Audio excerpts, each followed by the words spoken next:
Hello everybody and welcome back. It is me, your old pal Orpheus, with another edition of Orpheus Plays. We are on the PC mode, and we're playing survival mode here in the ruins. I hope you are doing well wherever you are today, whether it's day or night.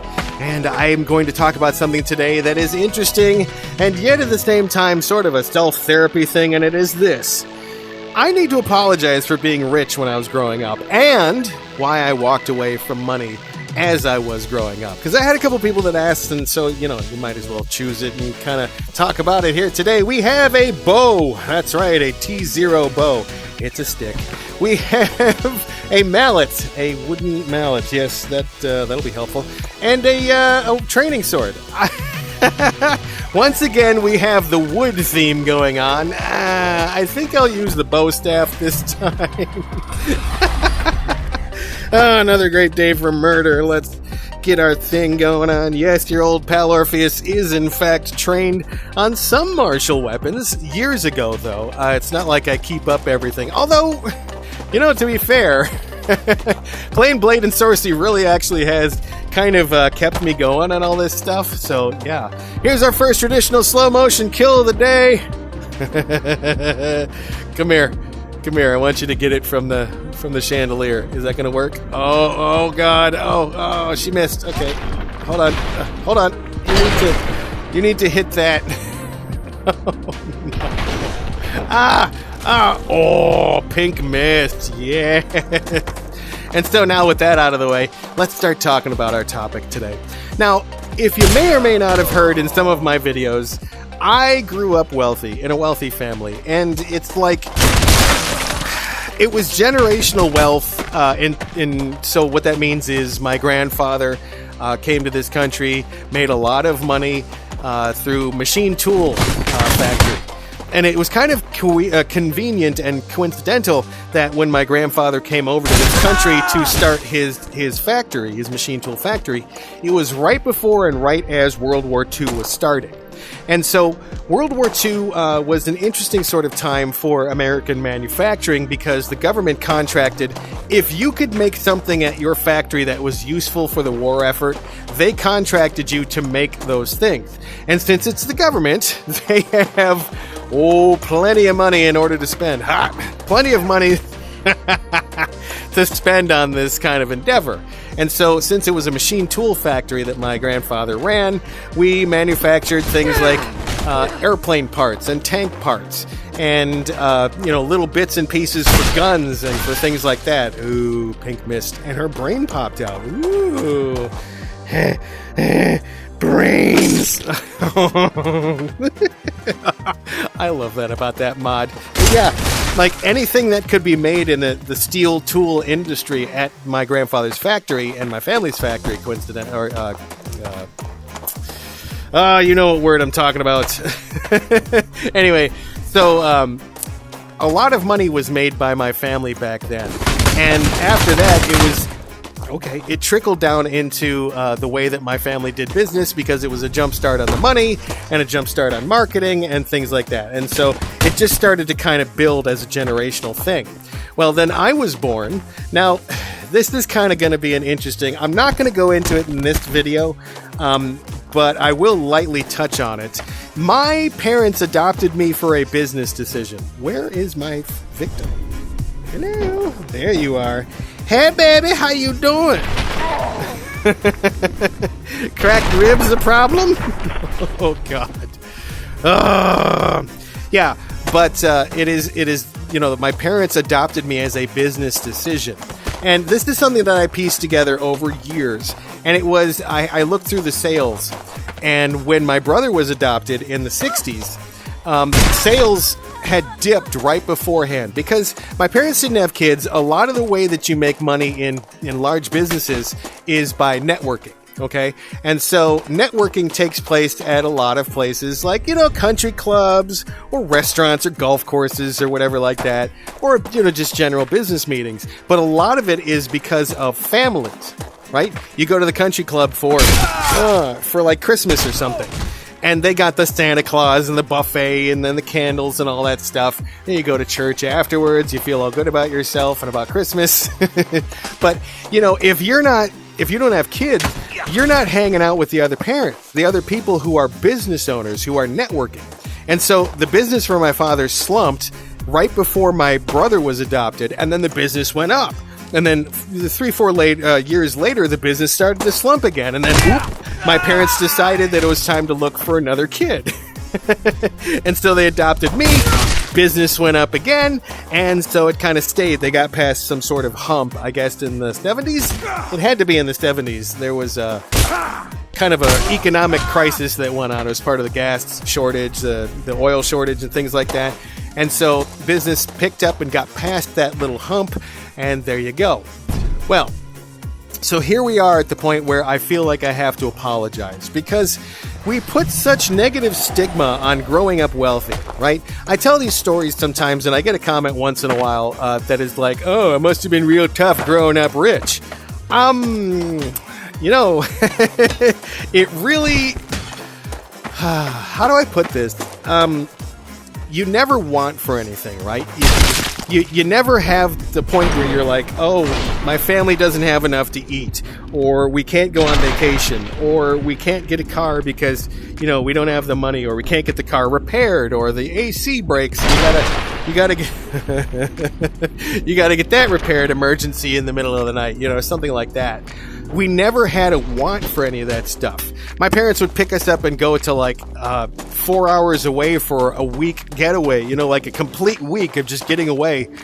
Just because. And sometimes that was like, hey, we're going to the condo in Florida. Yes, my parents had a condo in Florida. And it was another one of those things where it's like, I don't feel like I deserve any of this. My parents got that condo as a wedding gift from my grandparents. A condo. It was a penthouse condo right on the beach. Okay? Like you go out on the balcony there and you're looking at the beach and the ocean right there. You don't have to, you could throw an egg and hit the ocean, like that close. And so, we'll go down to the condo and go to Disney or something like that. And it was like, there's no value to anything. I don't understand value for things. Like, what does a car cost? I don't know. We just got one this weekend. What does a boat cost? I don't know. Now we have a boat. And my dad would tell a story about, I traded a piece of machinery at our factory for this boat. I grew up just on all sorts of boats. One of the ones that we traded a machine tool part for was a 40-foot Scarab. A Scarab is a boat that was really popular in the 90s, the 80s and 90s. It was featured in things like Miami Vice, right? Miami Vice, that show. Not the new one. The old one with, what's his name? Don Johnson. That one was an interesting, Crockett and Tubbs. That was an interesting thing, but the boats that were in that, the 40-foot long twin engine speedboats, that's what we had. We traded a piece of machinery from my dad's factory for it. Okay, the guy was in the machine tool industry that owned the boat, and so my dad traded that piece of machinery he had laying in the corner of the factory. And it's like, well, how much does a boat cost? I don't know. It cost a machine tool, like a machine from my dad's factory. Like, there's no value that's given to that item. Like, what did it cost to go to Disney? I don't know. When we went to Disney when I was a kid, well, one of the times that we went, we got something called the Gold Key program, which was a little credit card, and they have something similar to it now. They don't call it that anymore. But it was a little credit card with our names on it as a family, the Orpheus family. I almost said my family's name there. Oh, no, that would have been bad. It would have been and the family. Thankfully, I didn't have to do that. But, it said it on there, and we could go to any place to eat that we wanted to during our entire stay, and it was covered. We could go out and they had these little speedboats that you could rent out on Lake Buena Vista. We could go and get one of those, and when we ran out of gas, we would just flag down the maintenance guy and say, go get me another tank of gas. Normally these things cost $80 an hour, and I spent entire afternoons just going around on these things. Again, what was the value of it? What did it cost? What did it take for my father to earn that money? I don't know. It was completely removed from anything that would comprehended for me. And so as I got older, I always felt kind of wrong about it. I always felt like, dude, I just don't deserve this at all. And so, lady, here we go. Yeah, you like that, don't you? Let's dual wield these. Yeah. But like as I got older, I started to get to the point where I'm like, I really don't feel right with this. It was a feeling that was growing since I was like, I don't know, 7, 8 years old. And I think it's because coincidentally I found out I was adopted by myself. I found a book that was like, you're supposed to give this to Orpheus when he's old enough to understand it. And like I was way past where I could have understood it. My parents decided they're not going to tell me. So I found out myself. And I started to go, you know what? This doesn't feel right. I just don't feel right with all of this wealth around me. And so a great example is we would go to a country club or something like that. And my parents would be out there doing the whole, they'd be out there doing the whole like networking thing and eating their expensive food and drinking their expensive drinks. And I'd be out back with the kitchen staff. Right?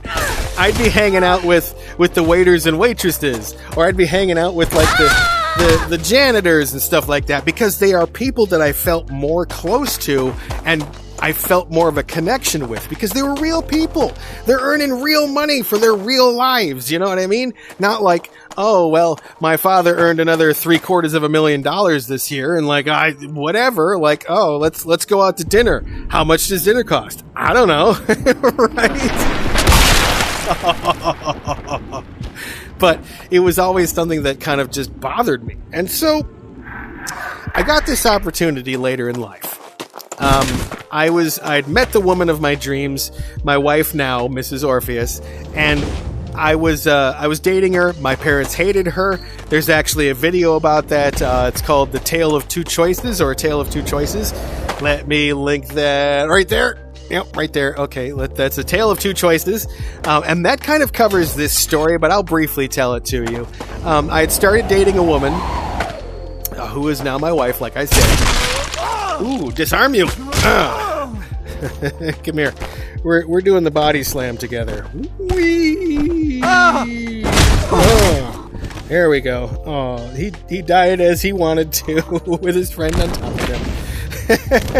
But so I'd met this girl. I was dating her. My parents hated her immediately. My dad was kind of okay with her. My mom absolutely hated her because she was a low-class redneck. Oh, her family's cattle farmers. Again, I've covered this before. Cattle farmers don't do as bad as you might think. Okay. And so they were supposed to be low class, beneath the class of people and the societal level of attainment that my parents had achieved. It's like, okay, whatever. Well, I moved with this girl. I moved in with her, and we came out to where we are in the state now, except another part of the state. We came to the state we're in now, but somewhere else. I'll tell you where. It was up on the Navajo reservation. We were up on the Navajo reservation for 2 years. My wife's a teacher, and so she was teaching kids on, up on the Navajo res. Well, my parents, oh my God, this was like the biggest affront that had ever happened in our lives, that I moved in with this gal who was low class and she was only a teacher. She's never going to make anything of herself. Your guys going to be poor your whole lives. Like, well, we'll be happy, So we were up there, and there's this one time my mom and I are on the phone, and she was still ragging on me. Oh, you got tattoos. Oh, you're overweight, which I wasn't at all. I'm still not overweight. Anyway. Oh, you're dressed in weird. You're with that low-class girl. And I said, Mom, here's the thing. I'm tired of you calling her low-class. I'm tired of you ragging on me. I was a full-on adult. Like, I was 28, 29 years old at that point, maybe 30. And I'm like, hey, stop with all this nonsense. I'm kind of getting sick of being treated like a 16-year-old. And she said, well, you need it because you're with that low-class girl and you made a mistake. And I go, all right, so you have my number and my address and everything, right? She said, yeah. I said, I'm no longer going to call you guys. If you need something, you let me know. If someone in the family needs something, you let me know. And that'll be that. And a decade went by and nothing happened, and nearly 20 years went by and I've never heard from them. I think the first year that I told them all to F off was I got a Christmas letter from my brother or something. I hate Christmas letters. Oh, here's all the stuff we did this year that you didn't do. Anyway, so I decided at that point to completely walk away from all the wealth in my family. I'm so much happier for it. I've had so many just normal, wholesome, amazing experiences with normal, wholesome, amazing people that weren't tainted by this, like, oh, so let me tell you, let me hang out with you and we'll smoke a joint or something, and then let's go out on my 40-foot yacht and we'll spend time eating caviar. And it's like, I just don't connect with that lifestyle at all anymore.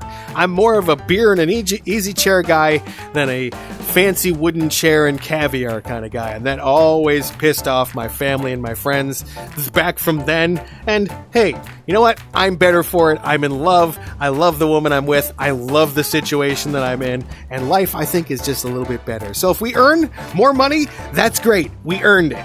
We can get to spend it, and we'll understand where it came from. Kind of a perspective on it for you. I hope it helped a little bit. Anyway, we'll see you in the next one. Be good, do good, and treat yourself well, because you know what? You deserve it. All right, we'll see you in the next one. Bye!